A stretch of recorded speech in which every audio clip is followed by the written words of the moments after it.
हाँ, तो अब यहाँ से हम लोग देखेंगे एक सबसे बेहद इंपॉर्टेंट चैप्टर है कि यही इन्फ्लेशन होता है। इसी सिचुएशन को क्या कहते हैं? This very situation is called inflation, मतलब कि मुद्रास्फीति। क्या कहते हैं इसको? मुद्रास्फीति। मैंने पहले ही बताया था कि इस टॉपिक को हम अच्छे से बात करेंगे मुद्रास्फीति के बारे में, कि मुद्रास्फीति क्या होता है। मतलब कि हमने बाजार में गया और हमने सामान को कम कीमत पर खरीदा, मनी पावरफुल हो गया। दूसरी ओर दूसरे दिन जब जाते हैं तो कम ज़्यादा दे करके हमें कम सामान खरीदना पड़ता है, मतलब कि मनी का पावर क्या हो गया वहाँ पे? डिटोरिएट करता है। तो नेक्स्ट देखेंगे, अब inflation is a global phenomenon in present times day times. ये मुद्रास्फीति, अब मुद्रास्फीति होता क्या है पहले तो जानिएगा। मुद्रास्फीति का इन्फ्लेट का मतलब होता है फैलना या प्रसार होता है। कभी कभी आप इसको मुद्रा का प्रसार समझ भी पढ़ते हैं, मुद्रा प्रसार भी कहा जाता है। प्रसार, प्रसार का मतलब होता है एक्सपैंड करना। क्या करना? एक्सपैंड, और एक्सपैंड का मतलब क्या होता है? फैलना होता है। तो inflation is a global phenomenon in present day times. Really, it is a global incident. It is found not only in India but in all over the world. It has become the fashion of the city. अखबार में आए दिन देखेंगे मुद्रास्फीति, मुद्रास्फीति, अंग्रेजी अखबार में इन्फ्लेशन, इन्फ्लेशन, इन्फ्लेशन। तो एक बड़ा ही इंपॉर्टेंट चैप्टर है ये, बड़ा इंपॉर्टेंट टॉपिक है इन्फ्लेशन के बारे में। और कहीं ना कहीं आज दुनिया किसी देश में इन्फ्लेशन होता है तो किसी के देश में उसके जस्ट अपोजिट डिफ्लेशन होता है। तो इस टॉपिक को थोड़े से बड़े ध्यान से आप लोग पढ़ेंगे, ताकि I will try my best to dispel all your problems, to shorten all your problems regarding this very pet topic. ये बड़ा इंपॉर्टेंट टॉपिक होता है, एग्जामिनेशन में बड़े सवाल यहाँ से रहते हैं। तो देखिएगा, एक प्रोफेसर क्राउथर बड़े इकोनॉमिस्ट हैं, इनका क्या मानना है कि ये कहते हैं कि inflation is a state in which the values of money falling और प्राइसेस आर राइजिंग। पिछले में हमने अभी जस्ट थोड़े से पहले हमने ये पढ़ा कि मनी के वैल्यू को जब हम लोग पढ़ रहे थे तब इन्फ्लेशन नहीं पढ़ रहे थे, हम मनी के वैल्यू को पढ़ रहे थे कि मनी के वैल्यू फ्लक्चुएट करता है, इलास्टिक है। ऐसा नहीं है कि the real value of money, intrinsic value of money is not static. हाँ, फेस वैल्यू जरूर स्टैटिक रहता है। फेस वैल्यू का मतलब कि जो नोट पे जो यूनिट लिखा रहता है, मान लो कि 2000 के नोट पे 2000 लिखा है, 500 के नोट पे 500 लिखा, 100 रुपये के नोट पे 100 रुपये, ये this is the face value of money. मतलब कि ये तो रिटेन होता है, उसमें लिखा रहता है। ये सिक्के पे भी जो लिखा रहता है वो क्या होता है? वो सिक्के का फेस वैल्यू होता है। लेकिन इंट्रिंसिक वैल्यू की हमने बात करा कि इंट्रिंसिक वैल्यू का मतलब होता है मनी के रियल वैल्यू। मतलब कि रियल वैल्यू इंट्रिंसिक वैल्यू होता है, उसी के आधार पे मनी को जज करते हैं। तो वो कहाँ से मिलता है? वो परचेजिंग पावर के आधार पे मिलता है। मैंने जस्ट बताया कि मार्केट में गए और कीमतें सारी सस्ती हैं, चीज़ें मिल रही हैं, गुड्स सस्ते मिल रहे हैं, सब्जियां सस्ते मिल रही हैं, फूड ग्रेन सस्ते मिल रहे हैं। तो ऐसे में मनी पावरफुल हो जाता है, मनी का वैल्यू बढ़ जाता है, money becomes powerful. But on the other hand जब दूसरी तरफ हम जाते हैं और देखते हैं कि हमारा जो मनी गुड्स का सामान का कीमतें बढ़ गई हैं, ज़्यादा हमें देना पड़ रहा है, पे करना पड़ रहा है, तो ऐसे में लगता है कि मेरा मनी डिटोरिएट किया। मतलब कि अब हम जो 500 रुपये का नोट ले जा रहे थे, उससे जितना सामान ले रहे थे उस पर 200 रुपया कीमत और बढ़ गया। मतलब एक और 200 रुपये का नोट ले जाना पड़ेगा, यानी कि मनी क्या होता है यहाँ पे? कमज़ोर होता है। तो ये डिफरेंस को हमने देखा। अब इन्फ्लेशन में क्या, वही चीज़ फिर हमको पढ़ना है, लेकिन यहाँ पे उसी चीज़ को पढ़ना है आगे, लेकिन वहाँ पे हमने इन्फ्लेशन के नाम से नहीं पढ़ा था, अब इन्फ्लेशन के नाम से पढ़ेंगे। तो देखेंगे अकॉर्डिंग टू प्रोफेसर क्राउथर क्या कहते हैं कि inflation is a state in which the value of money falling और प्राइसेस आर राइजिंग। मतलब कि वैल्यू ऑफ मनी फॉलिंग, मुद्रा की या तो कीमतें गिर रही हैं, कीमतें नहीं, मुद्रा की या तो मूल्य गिर रही है, वैल्यू गिर रही है, या दूसरे शब्दों में कहें तो कीमतें बढ़ रही है। सही है? मतलब कि दोनों चीजें लगभग एक दूसरे का अपोजिट है। अगर कीमतें बढ़ेंगी तो मुद्रा का वैल्यू गिरेगा, या यदि ऐसे पढ़ना है, ऐसे समझना है, पिछले वाले पॉइंट्स के जैसा है लेकिन थोड़ा ऐसे समझना है। मान लो कि समझने के लिए कि मान लो कि कीमतें बढ़ रही हैं किसी देश की, तो अनडाउटेडली मनी के वैल्यू गिरेंगे ही। और यदि मान लो कि किसी ने कहा कि मनी के वैल्यू गिर रहा है, इसका मतलब बोलोगे कि सर प्राइस बढ़ रहा है। दोनों एक ही बात हमने बताया। अगर मनी से लेकर के मनी के डायमेंशन से बात करेंगे कि मनी का वैल्यू तो गिर रहा है, तो निश्चित रूप से मनी का वैल्यू गिर रहा है तो कीमतें बढ़ रही हैं, या फिर कीमतें बढ़ रही हैं तो मनी का वैल्यू गिर रहा है। दोनों में रेसिप्रोकल रिलेशन है। तो हमने ये नहीं बताया कि कीमतें घट रही हैं, क्योंकि वो भी नहीं बताना है। अब तो इन्फ्लेशन पे आ रहा है ना, वो बताएंगे हम डिफ्लेशन पे। कीमतों को अभी हम नहीं घटाएंगे, अभी हम कीमतों को बढ़ा रहे हैं और मनी के वैल्यू को घटा रहे हैं, क्योंकि हमें इन्फ्लेशन चैप्टर को देखना है। तो ये लाइन बड़ा क्लियर है क्राउथर का कि कीमतें या तो मनी फॉलिंग हो रहे हैं, मनी के वैल्यू गिर रहे हैं, या तो फिर कीमतें बढ़ रही हैं। This very situation is characterized as inflation. इसे हम इन्फ्लेशन कहते हैं। ये नहीं, फिर से ध्यान रखना है, सुनना है अच्छे से। मैं ये नहीं कहने जा रहा हूं कि when prices are going up the value of money decreases. No, we are studying inflation and that is the part of deflation. That's why first of all we have to discuss inflation. That every increase, अब यहां कह रहा है क्या कि that every increase in the price level is inflationary. ध्यान देंगे, very very very very, ये इसको अच्छे से और समझिएगा, बेहतर से समझेंगे हम। हालांकि एक वीडियो को दूसरे वीडियो से हमको रिलेट करके I will try my best for your kind information. तो स्टॉप करके क्या? स्टॉप करके? हाँ, तो that every increase in price level is inflationary. यहाँ पे ये जानना है, हम ये चाहते थे कि आप जानिए कि हाँ, जब भी कोई प्राइस बढ़ता है वो इन्फ्लेशनरी होता है, उसको स्फीतिकारी कहा जाता है हिंदी में। मतलब कि कुछ भी प्राइस अगर बढ़ रहा है that is called inflationary and has harmful consequence for the economy. और उनके इकोनॉमी के लिए वो गलत है, हार्मफुल है, but it is not justified. लेकिन लेखक यहाँ पे कह रहा है, यानी इकोनॉमिस्ट का मानना है कि जो ऐसा अगर सोचते हैं कि वो हमेशा हानिकारक है तो यह सही नहीं है। हर कीमत जो इन्फ्लेशनरी बढ़ता है वो इन्फ्लेशनरी है और हमेशा वो हार्मफुल ही है इकोनॉमी के लिए, तो दिस इज़ नॉट गुड, ये जस्टिफाइड है, ऐसा नहीं होता है। अब मान लो क्यों नहीं ऐसा होता है, उसके पीछे भी रीज़न है। अब मान लो कि अगर वह देश की इकोनॉमी में डिप्रेशन के दौर चल रहे हैं, क्या चल रहा है, डिप्रेशन है, और increase in price level is not inflationary and no harm to the economy, तो ऐसे में वो सही नहीं है।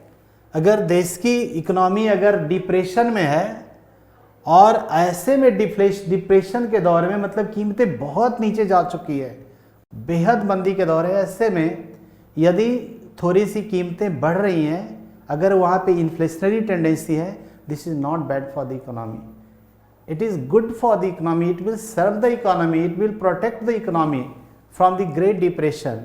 That is why हाँ, ये जरूर है कि every price rising inflationary हो सकता है, माने जब कभी प्राइस बढ़ रहा है that is called inflationary, but every price rising is not detrimental to the health of the economy. Sometimes ये detrimental भी हो सकता है और sometimes ये detrimental नहीं भी हो सकता है। अब मान लो कि अगर कीमतें एक लेवल पे खुद चढ़ी हुई है, उसके बाद भी कीमतें बढ़े, जैसे अभी हाल के दिनों में अभी जो देख रहे हैं हम लोग इंडिया के अंदर में कि प्राइसेस, बट अब इस पर अगर कोई भी प्राइस बढ़ता है तो वो हमारे देश की इकोनॉमी के लिए नुकसानदेह है। लेकिन अगर कोई देश मंदी के दौर में है, डिप्रेशन के दौर में, डिफ्लेशन के दौर में, ऐसे में अगर कोई कीमतों में इजाफा हो रहा है, this is not bad for the economy, this is good for the economy. क्योंकि ऐसे में इकोनॉमी में एक जान डालता है वो इस तरह का जो कीमतें बढ़ती है, मुद्रास्फीति वो है। नेक्स्ट है, तो अब कॉलबॉन्ड क्या मानते हैं? हाँ, और तो कह रहा है कि ये फायदेमंद है और it serves as stimulant for the level of the economy, और ये इकोनॉमी के लेवल के लिए क्या करता है? ये विटामिन का काम करता है। मतलब कि इतना इन्फ्लेशन देश की इकोनॉमी के लिए ज़रूरी है। मतलब मंदी के दौर में इकोनॉमी में इन्फ्लेशन को टॉनिक माना जाता है, जो कि इकोनॉमी के लेवल को क्या करता है? बरकरार मेंटेन रखता है। अब देखेंगे प्रोफेसर कॉलबॉन्ड क्या मानते हैं, इनका क्या मानना है कि inflation is too much money chasing too few goods. सही बात है, आप ये सब समझ रहे होंगे बड़े आसानी से। Inflation is too much money chasing too few goods का मतलब होता है कि जब हम बहुत सारे पैसा लगाते हैं और बहुत कम सामान खरीदते हैं उससे, इट मीन्स कि your money has lost its purchasing power और its purchasing power is deteriorating और declining. In that case you will take much and much more money to the market and you will buy less goods. In that condition, this very situation condition is called inflation in the words of Mr. Professor Colbert.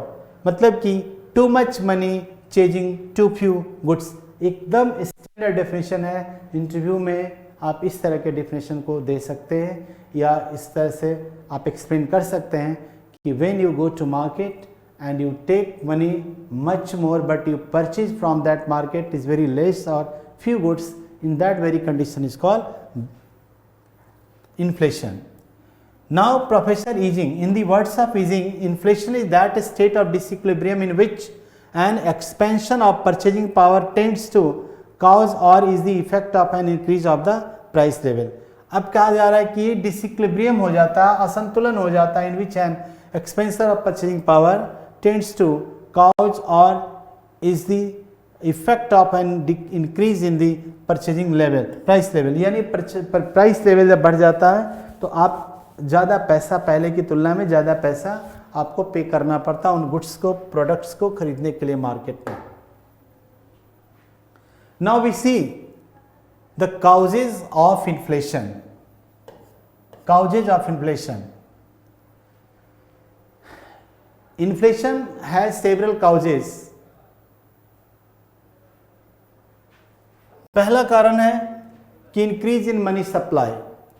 Increase in money supply means होगा कि किसी भी तरीके से अगर market में money के supply अगर बढ़ जाए, मनी के सप्लाई में अगर इजाफा हो जाए, in that condition the price will go up, तो कीमतें चढ़ सकती हैं, चढ़ती हैं जनरली, यूजुअली आप देखते हैं कभी कभी। और ऐसा क्यों होता है? क्योंकि अगर कमर्शियल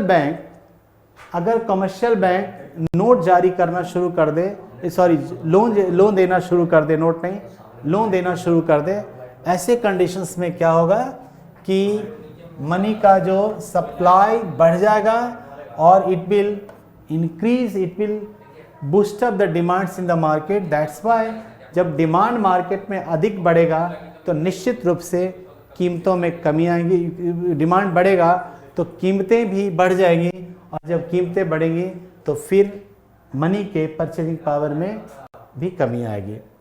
सेकेंड कॉज है increase in salaries, wages and dearness allowance. When salary goes up, wages goes up and dearness allowance goes up, it increase the supply of money in the market. In that case, the prices go up, और जब price go up होता है जैसा कि हमने देखा है अभी, तो जब प्राइस बढ़ेंगी, कीमतें बढ़ेंगी, तो निश्चित रूप से मनी के जो वैल्यू होंगे वो क्या होंगे? डिटेरिएट करेंगे, यानी the value of money decline, जैसा कि हमने पहले भी देखा है। Hoarding and black marketing, hoarding and black population is the chief cause particularly for Indian economy. In Indian economy it plays very negative role in to increase inflation. अगर population बहुत ज़्यादा बढ़ जाए, सप्लाई से ज़्यादा बढ़ जाए, तो निश्चित रूप से it will increase the demand और it will force the prices to go up, और ऐसे में कीमतें बढ़ जाएंगी और मुद्रा की जो वैल्यू होगी वो घट जाएंगी। Next point, hoarding and black marketing. Hoarding के कारण भी, ब्लैक मार्केटिंग के कारण भी, जैसे जमाखोरी हो या काला बाजारी हो, काला बाजारी और जमाखोरी के कारण भी कीमतें बढ़ती हैं। जैसे it creates artificial crisis in the market. मान लो कि चीज़ें हैं मार्केट में, कभी कभी चीज़ें रहती हैं, पर जो बिजनेसमैन होता है वो क्या करता है कि उस चीज़ों को होल्ड कर लेता है, जमाखोरी कर लेता है, और जमाखोरी करने के बाद ब्लैक मार्केटिंग शुरू होता है, जिससे प्राइसेस ऑटोमेटिकली बढ़ना शुरू होता है, और इन that case you will find the decline in the value of money. तो ऐसे भी मनी का वैल्यू डिक्लाइन करेगा। नेक्स्ट पॉइंट है डेफिसिट फाइनेंसिंग, यानी ये सारे जो ये फैक्टर्स हैं, ये सारे जो कॉजेज हैं, वेरी इंपॉर्टेंट। आपके पीटी के एग्जाम में हो या मेंस को एग्जाम को क्रैक करना हो तो मेंस में भी लिखने में ये सारे पॉइंट्स को आपको डिटेल्स करना होगा। नेक्स्ट है डेफिसिट फाइनेंसिंग, घाटे का बजट कहते हैं। जब गवर्नमेंट अपने बजट में घाटे का बजट पेश करती है तो गवर्नमेंट को उस बजट को पूरे करने के लिए न्यू नोट बाजार में उतारना पड़ता है, लाना पड़ता है। जैसे ही जिस अमाउंट में, जिस कैपेसिटी में नए नोट आएंगे, उसी कैपेसिटी में फिर कीमतें भी बढ़ना शुरू होती है, जिससे कि मुद्रास्फीति बढ़ सकता है। नेक्स्ट है ड्राउट, फेमिन और other natural calamity affecting agriculture production, इनके कारण भी बढ़ेगा। ड्राउट आ गया, फेमिन आ गया, प्रोडक्शन कम हो जाता है। नेचुरल फेनोमेनन के कारण भी प्राइस प्रोडक्ट्स कम जाएगा, सप्लाई कम जाएगा, तो it will tend to inflation, और इससे भी कीमतें बढ़ सकती हैं, इन्फ्लेशन बढ़ सकता है।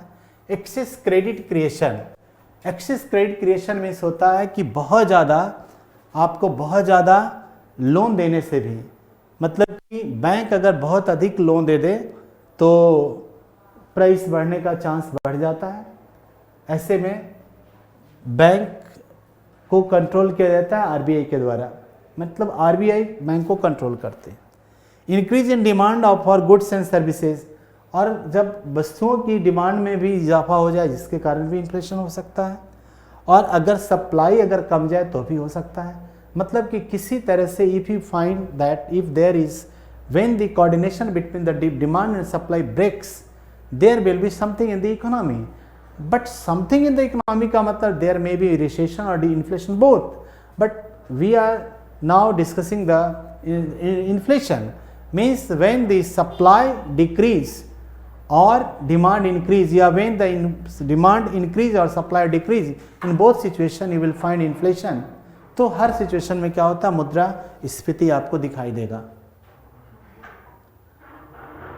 नेक्स्ट है डिमांड पुल इन्फ्लेशन और कॉस्ट पुश इन्फ्लेशन। अब देखेंगे यहाँ पे, तो हमने ये बता दिया कि इन्फ्लेशन होता क्या है, इन्फ्लेशन के कारण क्या हैं, बहुत सारे कारण हैं जिनके जिक्र किए। उन सारे कारण को आप अपनी नोटबुक में अपना तैयार रखेंगे।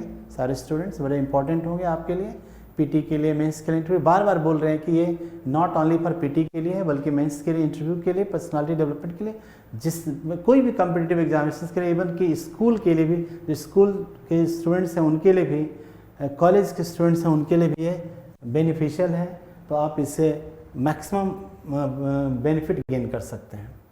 अब नेक्स्ट देखेंगे, अब कुछ टाइप्स मैं यहाँ पे डील कर रहा हूँ आपको, इन्फ्लेशन के कुछ जो टाइप्स हैं वो टाइप्स हैं। तो टाइप में पहला है कि डिमांड पुल इन्फ्लेशन और कॉस्ट पुश इन्फ्लेशन। बहुत पूछा जाता है ये भी, डिमांड पुल इन्फ्लेशन क्या है, कॉस्ट पुश इन्फ्लेशन क्या है। तो देखिए डिमांड पुल इन्फ्लेशन जो होता है इसका नाम ही होता है मांग जनित। क्या होता है, मांग जनित मुद्रास्फीति। मतलब मांग ने जनित किया, मांग ने पैदा किया, डिमांड के कारण ये इन्फ्लेशन होता है।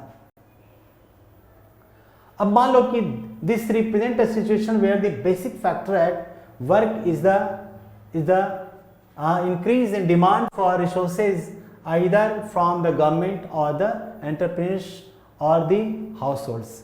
तो मान लेते हैं कि इसका नाम ही है डिमांड पुल इन्फ्लेशन, मांग बढ़ने के कारण होता है। जब किसी चीज़ का डिमांड बढ़ेगा तो ऐसे में क्या होता है, वो वस्तु की कीमतें बढ़ने लगती है। इसको हम कहते हैं डिमांड पुल इन्फ्लेशन कहते हैं, मांग के द्वारा पैदा, यानी एक्सपेंडिचर और private investment goes up with the. अब मान लो कि गवर्नमेंट अगर कोई स्कीम्स को चलाती है, बहुत लोगों को रोजगार देती है, ऐसे में क्या होता है कि एक न्यू सेक्शन को इनकम बढ़ता है और वो फिर बाजार में मांग करता है। तो ऐसे में क्या होता है कि इन्फ्लेशनरी प्रेशर इकोनॉमी पे आता है। मतलब मांग बढ़ने से अगर किसी वस्तु की कीमतों में इजाफा होता है, this very situation is called demand pull inflation. Now next है cost push inflation. This is caused by an increase in demand production cost. अब इसका नाम ही है कि लागत प्रेरित, क्या इसको हिंदी कहेंगे हम लोग, लागत प्रेरित, मतलब लागत की प्रेरणा से। मतलब इसको क्या करता है, लागत क्या करता है, बढ़ा देता है। लागत कॉस्टिंग जब ज़्यादा लगता है तो प्राइस, ये बड़ा कॉमन चीज़ है, आप लोग देखते भी होंगे किसी चीज़ में। अगर मान लो कि अगर आप सब्जी उगा रहे हैं और पंपिंग सेट से आप उत्पादन कर रहे हैं गर्मी के सीजन में, तो निश्चित रूप से उस पर लागत ज़्यादा लगता है। दैट्स वाई ऑटोमेटिक प्राइस भी आगे आपको बढ़ाना पड़ेगा। अगर आप प्राइस ज़्यादा नहीं रखेंगे तो फिर आपको उस लागत की वसूली नहीं हो पाएगी। तो लागत अधिक लगने से कीमतों में इजाफा करना पड़ता है। तो this is caused by an increase in production cost. अब cost inflation is generally caused by 3। अब कॉस्ट इन्फ्लेशन के कितने कारण हो सकते हैं, किन कारणों से वस्तुओं की कीमतों में बढ़ोतरी होती है, किन कारण से लागत में बढ़ोतरी होती है। तो लागत किसी वस्तु की उत्पादन करने में लागत क्या होता है, जो उसको हम, जो पूंजी हमें लगता है उसको प्रोडक्शन करने में, उसको हम लागत कहते हैं। अब लागत कैसे कैसे बढ़ता है जरा गौर करेंगे हम। तो एन इंक्रीज इन वेजेस। अब मान लो कि अगर वेजेस में मजदूरी अगर बढ़ानी पड़े किसी यूनिट्स को, किसी एंटरप्रेन्योर्स को, कोई प्रोड्यूसर्स को, अपने उनके जो लोग काम करते हैं उनकी अगर कीमतों को बढ़ाया जाए, अगर बढ़ जाएगी कीमतें तो निश्चित रूप से दाम में भी बढ़ोतरी होगी, प्राइस बढ़ाना पड़ेगा। इसलिए इनके कारण भी प्राइस बढ़ सकता है। मतलब कि an increase in wages. Second है an increase in the profit margin. अब कभी कभी क्या करता है कि अगर उत्पादक जो है वो अगर उसको प्रॉफिट ज़्यादा मुनाफा कमाने की कोशिश करेगा तो फिर ऐसे में भी कीमतें बढ़ सकती हैं। तो ये अगर दिमाग में लाया कि अब हमें क्या करना है, जैसे अभी किसी चीज़ से कोई कंपनी हो या कोई प्रोड्यूसर्स हो, वो अगर मान लो कि कोई पेन बेच रहा है, अगर कोई पेन मार्केट में बिक रहा है 5 रुपये में, और कल के डेट में अगर उत्पादक अगर चाहेगा कि हम इससे, और उनको फ़ायदा हो रहा है उससे 1.5 रुपये का फ़ायदा, वो चाह रहा है कि मुझे 2.5 रुपये का फ़ायदा होना चाहिए, तो निश्चित रूप से उनके प्राइस बढ़ जाएंगे, ऑटोमेटिक 1 रुपया बढ़ जाएगा। तो यह भी एक बड़ा कारण है। और तीसरा, imposition of heavy commodity taxes. और जब टैक्स में बढ़ोतरी किया जाता है, जैसे जीएसटी, आप जानते हैं GST, goods and services tax, Bharat में अब एक सिंगल जीएसटी है, सिंगल टैक्सेशन है जिसको जीएसटी कहते हैं। उनके 4-5 जो 4 उसके अलग अलग रेट्स हैं। तो मान लो कि अगर एक बॉटल पानी पे अगर टैक्स, फिलहाल अभी इस पर टैक्स नहीं लग रहा है, इस बॉटल पानी पर टैक्स नहीं लग रहा है, तो ये बॉटल पानी मिल रहा है 10 रुपये में, लेकिन सरकार इस पर अगर कह दे कि हम इस पर 20% टैक्स लगाएंगे या 28% टैक्स लगाएंगे, तो ये सीधे 10 रुपया का 28% के हिसाब से वो 12 रुपये 80 पैसे में बिकना शुरू होगा। तो निश्चित रूप से 2 रुपया 80 पैसे का इस पर इजाफा होगा, तो नो डाउट कीमतें बढ़ेंगी इससे। उसी तरह से और भी जो प्रोडक्ट्स हैं उन पे भी टैक्स के लगा करके हम कीमतों को बढ़ाया जाता है। और चूँकि कीमत जो बढ़ता है वो कीमत पे कौन करता है, तो मिडिल क्लास मतलब वो कंज्यूमर करता है। हाँ, ये अलग बात है कि इस बढ़ी हुई कीमतों का सबसे ज़्यादा असर मिडिल क्लास पर पड़ता है, लो क्लास पर पड़ता है, हाई क्लास पे बहुत ज़्यादा असर नहीं पड़ता है, पर कीमतें तो बढ़ती हैं ना, तो टैक्स बढ़ाने से। तो 3 कारणों से कॉस्ट इन्फ्लेशन होता है। ये बड़े अच्छे से ध्यान दे देना है, इस पर आप यूपीएससी के एग्ज़ाम में भी छोटी टिप्पणी लिखने में आपको इस तरह का चीज़ पूछा जाता है कि कॉस्ट प्लस इन्फ्लेशन से आप क्या समझते हैं। तो it increases N increase in wages, मजदूरी के कारण। दूसरा है अगर प्रॉफिट मार्जिन में अगर बढ़ोतरी हो जाए उसके कारण भी हो सकता है। तीसरा है imposition of heavy commodity taxes, और टैक्स अगर हम बढ़ा दिए दें तो उससे भी हो सकता है, कीमतें बढ़ सकती हैं। नेक्स्ट अब है टाइप्स ऑफ इन्फ्लेशन में और भी कुछ इन्फ्लेशंस हैं जिनकी हम जिक्र कर रहे हैं। तो ये क्रीपिंग इन्फ्लेशन को कहा जाता है। इनके स्टेप्स हैं अलग अलग कि कितना इन्फ्लेशन की ज़रूरत है। तो for the dynamic economy is dispensable, कह रहे हैं कि क्रीपिंग इन्फ्लेशन को एक जिंदा इकोनॉमी के लिए बहुत ज़रूरी है।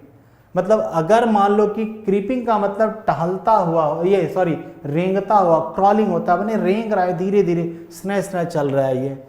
तो this type of inflation serves as a tonic of the backward and under developed economy. एक अंडर डेवलप्ड इकोनॉमी के लिए, एक बैकवर्ड इकोनॉमी के लिए इस तरह का जो क्रीपिंग इन्फ्लेशन है वो बेहद ज़रूरी होता है। This inflation keeps the economy away from stagnation, मतलब कि ये इन्फ्लेशन अगर है इसका मतलब है कि देश के अंदर मंदी के दौर नहीं है, मतलब देश बिल्कुल इकोनॉमी उनकी स्लो नहीं हो गया है, बिल्कुल स्थिर नहीं हो गया इन दिस कंडीशन। और ऐसे कंडीशन में जो प्राइस लेवल होता है वो बढ़ता है, और किस रफ्तार से बढ़ता है तो 2% एनुअली के हिसाब से प्राइस लेवल बढ़ता है। मतलब कि ये इन्फ्लेशन, इस टाइप के इन्फ्लेशन को जिसमें कीमतें बहुत धीरे धीरे बढ़ती हैं, बहुत धीरे धीरे क्रीपिंग इन्फ्लेशन कहा जाता है, जैसे रेंगता हुआ, मतलब बहुत ज़्यादा स्पीड में नहीं बढ़ रहा है। और ये इन्फ्लेशन का मतलब होता है कि आपकी इकोनॉमी जिंदा है, मतलब कि आपकी इकोनॉमी मंदी के दौर नहीं है। चलिए ठीक है, डिमांड थोड़े कम हैं ज़रूर, लेकिन कम से कम इकोनॉमी में मंदी के दौर नहीं दिखाई दे रहे। तो ये ज़रूरी होता है। इतना तो ब्लड प्रेशर की तरह है ये कि ब्लड प्रेशर भी हमारे शरीर में होना चाहिए, लेकिन बहुत ज़्यादा या बहुत ज़्यादा कम नहीं होना चाहिए। जो 120 बटा जो 80 का जो डोज होता है, वो जो लिमिट होता है, इस पे अगर आप ब्लड प्रेशर आपका है तो ठीक है, आप हेल्दी हैं। अगर इस पर थोड़ा डिटोरिएट होता है, कमता है या ज़्यादा है, तो फिर थोड़े थोड़े प्रॉब्लम्स हो सकते हैं आपके हेल्थ पे। दूसरा है वॉकिंग इन्फ्लेशन। अब इसको टहलता हुआ, मतलब कि रेंगता हुआ, फिर क्या होगा, टहलता हुआ। तो देखेंगे टहलता हुआ में क्या है, the price level under this type of inflation. इस तरह के इन्फ्लेशन जो राइज है ये अप्रॉक्सीमेटली 5% के एनुअली रफ्तार से बढ़ता है। और अगर इस पे प्रॉपर कंट्रोल नहीं किया जाए, अगर इस पे सही ढंग से नियंत्रित नहीं किया जाए तो वॉकिंग इन्फ्लेशन पे तो it can easily assume the form of running inflation. माने यानी यहाँ पे कहा जाता है यहाँ पे रोकने की जरूरत नहीं है। मतलब कि क्रीपिंग इन्फ्लेशन तो ठीक है, उसको रोकने की जरूरत नहीं है, लेकिन वॉकिंग इन्फ्लेशन तो और भी अच्छी बात है। क्रीपिंग इन्फ्लेशन से भी अधिक जो सपोर्टिव होता है, this call walking inflation, but it should be checked. आप इस पे अगर प्रॉपर कंट्रोल नहीं लगाया गया तो it has tendency to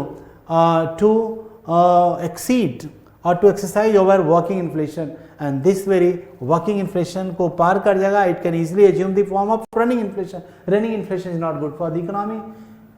never a country should be aware of if the prices are going up very fast or rapid growth in the prices. The government and the policy makers must be aware how to check, how to bridle the fast running prices, because it is tendency to run very fast and it can devastate the overall economy. That's why on this point, on the point of working inflation, the government must be aware, must be alert and try to check or control the working rate of inflation. Clear है?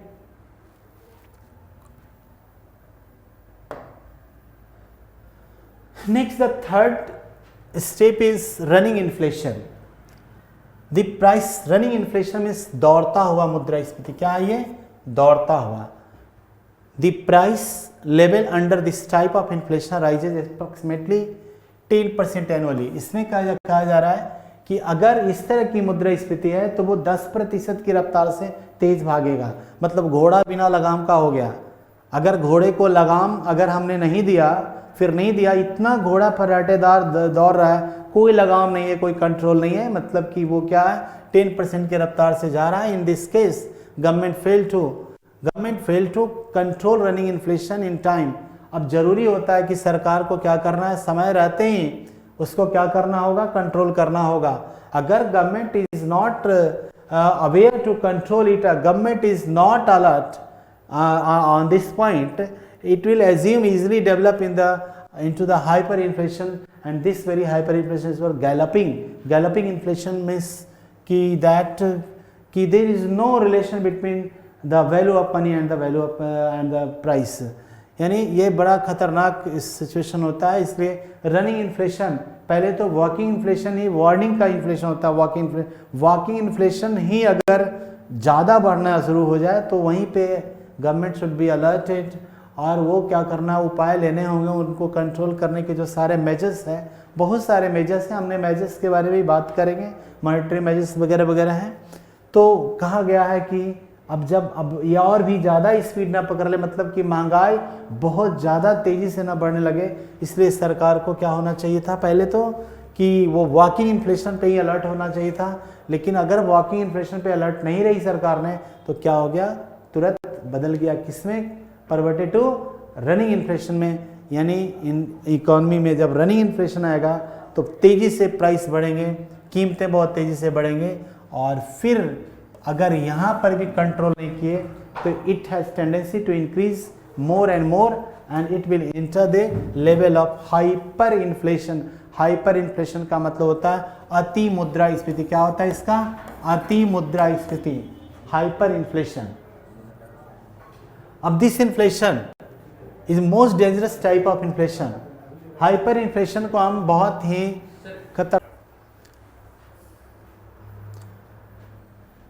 हम next देखेंगे आप लोग in the words of professor इंजिंग। Professor इंजिंग क्या कहते हैं कि inflation is that state of disequilibrium in which an expansion of